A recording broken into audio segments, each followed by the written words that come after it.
Parthenium, শয়তানের গুপ্তদাস পার্থদাস গুপ্তা, তুমি যা তা বলবে আর আমরা মেনে নেব? তুমি সদাপ্রভুর মমরিল এলন বনে অব্রাহামের সঙ্গে সাক্ষাৎকে প্রভু যীশু খ্রিস্টের দিন বানিয়ে দিলে। প্রভু যীশু খ্রিস্টের দিন সম্বন্ধে স্পেসিফিকভাবে বাইবেলে লেখা আছে। প্রভু যীশু খ্রিস্টের দিন বলতে প্রধানত যিশুর দ্বিতীয় আগমনকে বোঝায়, কিন্তু প্রথম আগমন না হলে যেহেতু দ্বিতীয় আগমন হবে না, তাই প্রথম আগমন আর দ্বিতীয় আগমনকে নিয়ে প্রভু যীশু খ্রিস্টের দিন। প্রথম করিন্থীয় তার 1 অধ্যায় 8 পদ দেখবে। তাহলে এখন প্রশ্ন হলো, প্রভু যীশু খ্রিস্টের দিন অব্রাহাম কি করে দেখলেন, তাই তো? প্রভু ঈশ্বর কিছু আত্মাকে অ্যাক্টিভ রেখেছেন, কিছু আত্মাকে বিশ্রাম দিয়েছেন।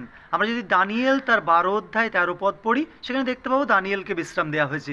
কিন্তু যদি মালাখি তার 4 অধ্যায় 5-6 পদ পড়ি, সেখানে দেখতে পাবো এলিয়ের আত্মাকে আবার পাঠানো হবে ঈশ্বরের প্রতি মানুষের মন ফেরানোর জন্য।